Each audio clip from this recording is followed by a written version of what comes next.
अस्सलाम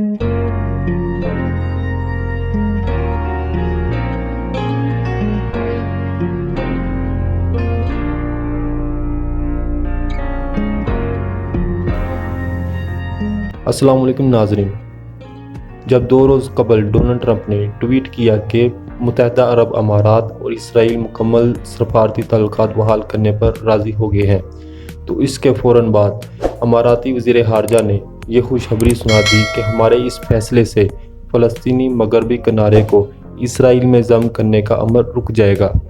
मगर इसराइली वज़ीर-ए-आज़म बिन्यामिन नेतन्याहू ने यह वजाहत की कि फ़लस्तीनी मगरबी किनारे को ज़ब्त करने का फ़ैसला कलअदम नहीं हुआ, अलबत्ता सिर्फ मुलतवी हुआ है।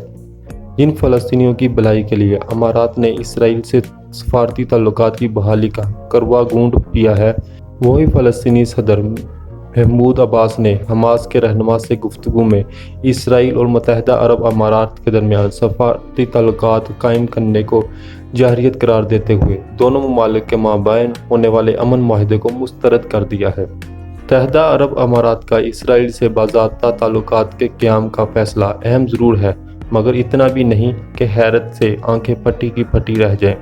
ये आंखें तो तब ही फट चुकी थीं जब उर्दन ने अक्टूबर 1973 में इसराइल को मुश्तरका अरब हमले की पेशगी इतला कर दी थी। ये आंखें तब ही बाहर निकल आई थी जब अनवर सादात ने 41 बरस पहले यरूशलेम में इसराइली पार्लियामेंट से खिताब किया और कैंप डेविड समझौते के तहत अपने मकबूजा इलाके को वागजार करा लिया, मगर फ़लस्तीन को अपने हाल पर छोड़ते हुए चला गया। कहने को अमारात पहला खलीजी और उर्दन मिस्र के बाद तीसरा अरब मुल्क है जिसने इसराइल से बाज़ाब्ता सफारती ताल्लुकात कायम किए हैं, मगर गैर रस्मी तौर पर देखा जाए तो सवाए कुवैत, ओमान, अमारात, बहरीन वगैरह के कई बरस से इस कई हसास और मामूल के शोबों में गैर रस्मी ताउन और ताल्लुकात हैं। इन ताल्लुकात को सऊदी अरब की खामोश तायीद हासिल है।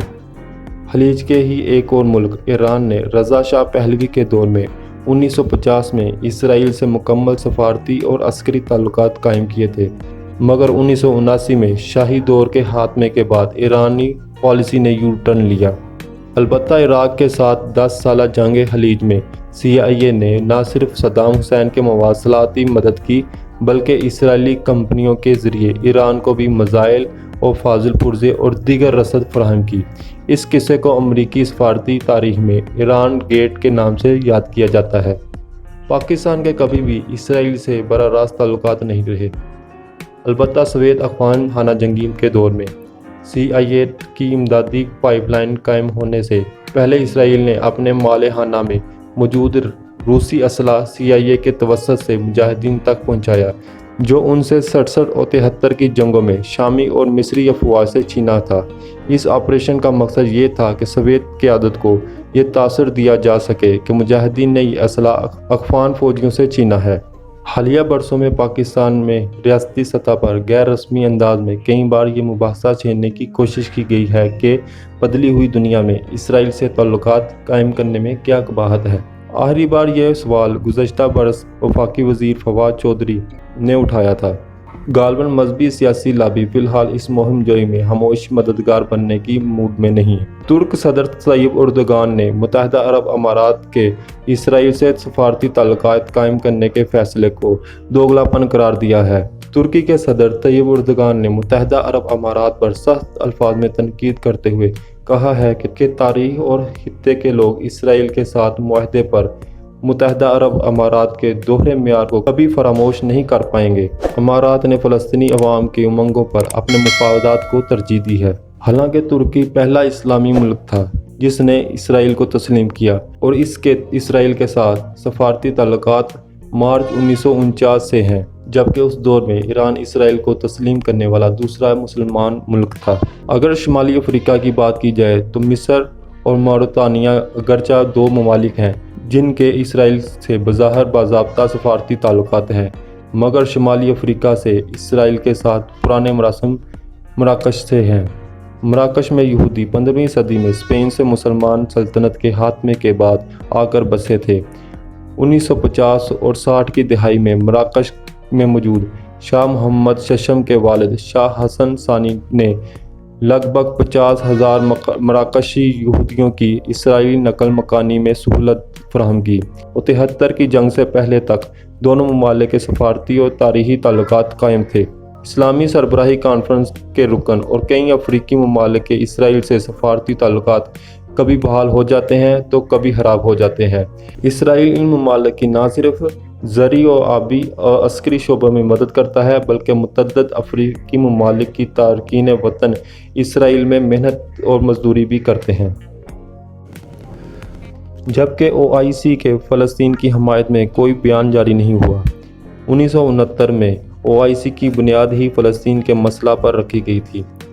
مسجد اقصیٰ میں آتش زدگی کا ایک واقعہ پیش آیا تھا۔ مسجد اقصیٰ میں آگ لگائی گئی تھی۔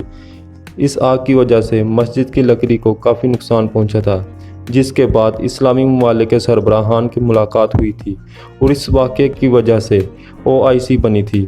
OIC کے ایجنڈے پر سرفہرست فلسطین کا مسئلہ رہا ہے اور آج OIC جس کا ہیڈ کوارٹر جدہ میں ہے، اس نے فلسطین کے حوالے سے کوئی بھی سٹیٹمنٹ جاری نہیں کیا۔ ویسے اسرائیل کے ارد گرد کے موجودہ حالات اس کے نقطہ نظر سے قدرے مثالی ہیں کہ اسرائیل کو اپنے مفادات کے تحفظ کے لیے اضافی پتہ تک توڑنے کی ضرورت نہیں ہے۔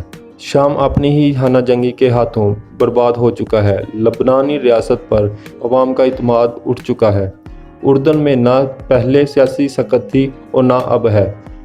مصر کہنے کو عرب دنیا کا سب سے گنجان اور طاقتور عسکری ملک ہے، لیکن یہ ریاستی قد کسی بیرونی دشمن کی بجائے خود مصری شہریوں کو ڈرانے کے لیے استعمال ہوتا ہے۔ خلیج میں ایران ایک طرف اور دیگر خلیجی ریاستیں امریکہ اور اسرائیل دوسری طرف، قطر ایک طرف اور دیگر برادر خلیجی ریاستیں دوسری طرف، یمن ایک طرف اور سعودی عرب اور امارات دوسری طرف۔